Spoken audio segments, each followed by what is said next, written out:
Hey, what's going on, guys? Welcome back to a new video. This one we're going to be going over the Forex trading for beginners. Now this is episode 1 of the whole course. I'm not sure how many episodes there will be, but right now this is episode 1 and we're going to be covering the absolute basics.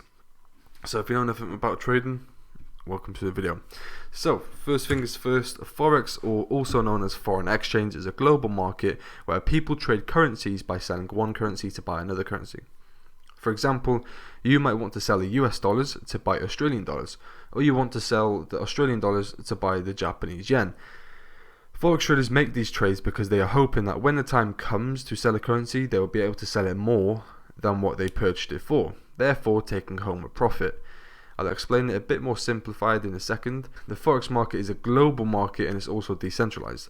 This means that there is not one location where the currencies are traded, and they're traded therefore all over the world through brokers and dealers, so that you can trade Forex from the comfort of your own home, and that's just one of the benefits.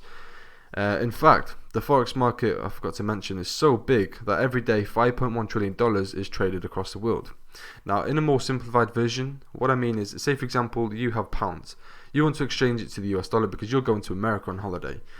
Say for example, you go in, you exchange £10 for dollars, and you get back $15.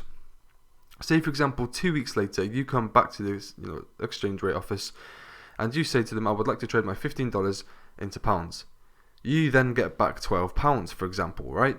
That means you've made a £2 profit. Why? Because the exchange rate has gone up, right? And that's just an example. This is more of a simplified version, but that's pretty much the logistics behind why currencies do what they do.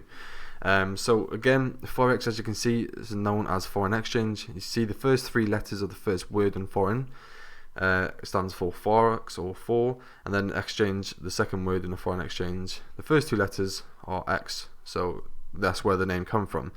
The second tip as well, so it's pretty much just trading of one currency for another. So like I said, in a more simplified way, it's just trading, for example, the pound versus the US dollar. So if you're buying the pound, you're betting against the US dollar, that pretty much we're going to see a weakness in the US dollar, right? So you're selling off the US dollar but buying the pound, right? And there's reasons for this. I'm going to jump into that later on, of course. So moving on to the next slide, we have who trades it and why. So first things first, the commercial and investment banks. So the investment banks, you hear the likes of JP Morgan Chase, Goldman Sachs, both for securities, Morgan Stanley, Citigroup, UBS, Credit Suisse, Deutsche Bank and stuff like that. Now, the main difference between investment banking and commercial banking is that the investment banking typically deals with purchasing and selling bonds and stocks for companies and also helping them issue IPOs, while commercial banks primarily deal with deposits or loans for companies or individuals. And then central banks, so you've heard the likes of the US Federal Reserve System, European Central Bank, Bank of England, Bank of Japan, Swiss National Bank, Bank of Canada, and I think, one more, RBA, Reserve Bank of Australia. Now these are all the central banks, so pretty much the central bank is a financial institution given privileged control over the production and distribution of the money and credit for a nation or even a group of nations. So in modern day economics, the central bank is usually responsible for the formulation of monetary policy and the regulation of member banks. And then obviously we've got the hedge funds. So these are the people who deal with, pensions, funds and stuff like that. So you got all those sort of type of funds. Top 10 hedge funds as well. You got the Bridgewater Associates, Man Group, AQR Capital Management, Two Sigma Investments, Millennial Management, Elliott Management, BlackRock. And these guys are like the second largest, who have like more of, because obviously you got the central banks and investment banks, stuff like that. They're the most like into the market. If you put it on a pie chart, they have most control over the market, and then hedge funds, they're underneath them. And then obviously it's the retail traders. With the when it comes to retail traders, it's pretty much just us. So me and you watching this video, right? You're a trader. We're the retail traders, also known as retail investors. So we only have like control over not even 10% of the market, 10 to 15% or something like that. So in terms of figures, we have zero control over the market. And obviously I trade smart money concepts. That's something for a different video, but we're pretty much tagging the coats of the institutions and what they do, and they leave clues behind them which we're able to capitalize on. But yeah, that's pretty much it really when it comes to who trades it. That's I gave you a list of who they are, so if you want to look them up you can do. But yeah, we've all heard of JP Morgan and stuff like that, so yeah, that's pretty much it in terms of who trades it and why. So let's jump on to the next slide. So moving on to the benefits of trading Forex. So number one, it's a large and global market. What I mean by that is it sits at the top of the list in terms of the size of it and the scale of it.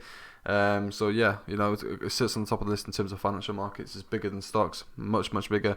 Trades in excess of 5.1 trillion US dollars, and that's on average per day. So pretty much trades no corners of the world are buying and selling currencies of pairs at all hours, 24/5, making Forex a truly global marketplace with plenty of scope for profitability. Number two, it's well regulated. So, like I said, if you're trading Forex, you need a broker to trade Forex. Now, these brokers, you have to make sure that the different tiers in terms of regulation, but most of the brokers out there, you know, you want to look for the ones, especially in the UK, who are regulated by the FCA, so the Financial Conduct Authority, and there's much more regulations out there, so that's something for a different video in terms of brokers, but it's a very well regulated market. Number three, trade anytime you want, 24/5. So this is completely true. So the market is literally open 24 hours, 5 days a week. Simple as that. You can trade anytime you want, completely up to you. Low transaction fees. So when it comes to having a broker, there's literally zero transaction fees. There are certain brokers out there, for example, IC Markets Raw Spread Account, where you do pay a fee per transaction, but mostly when you're trading on a broker's, you know, server, you're already trading. They're making money off your spreads. So the spreads is pretty much the difference between the bid price and the ask price in terms of the currency pairs, the exchange rate. But yeah, that's something for a different video. But again, it's low transaction fees. Unless you do have a broker that, like a raw spread account with IC Markets, for example, then you do have to pay a bit of fees. But most brokers out there, the ones I recommend to you anyways, are literally little to zero transaction fees. So the next one is high liquidity. So high liquidity is very important. There's a lot of liquidity in the market. There's a lot of volume being pumped through the market, and there's a lot of money as well. So that's what I mean by when I say liquidity, I just mean money. So there's a lot of money being printed out through the market. Like I said, 5.1 trillion US dollars trading on average per day, right? So there's a lot of liquid being pumped through the market, so that means it's more volatile.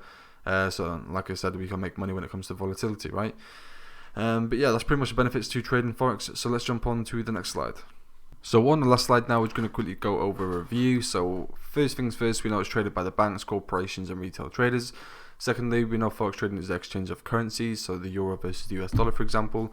And then also we have you can trade anytime you want, so the market is open 25 hours, 5 days a week. And then the last tip is highest liquid market. So like I said, it exceeds 5 trillion traded on average per day. So yeah, I hope you enjoyed this video, and I'll see you on the next one on episode 2.